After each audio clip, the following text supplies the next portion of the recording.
In this video, I will be showing you how to install Microsoft Edge browser on macOS. So let's get started. For this, just search for Microsoft Edge. We'll be having the official link from Microsoft.com. Just select it. Here we are having download Edge for macOS.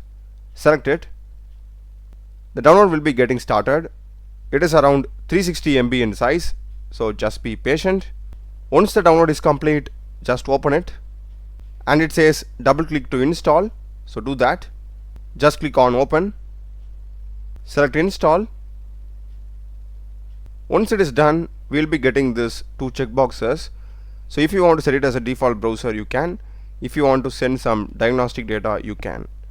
Just click on start Microsoft Edge, click on let's start. If you want to sign in, you can. I will just select skip.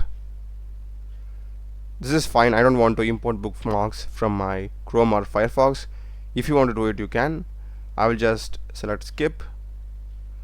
Yep, that's it. We can start using the Microsoft Edge browser. That's a video, guys.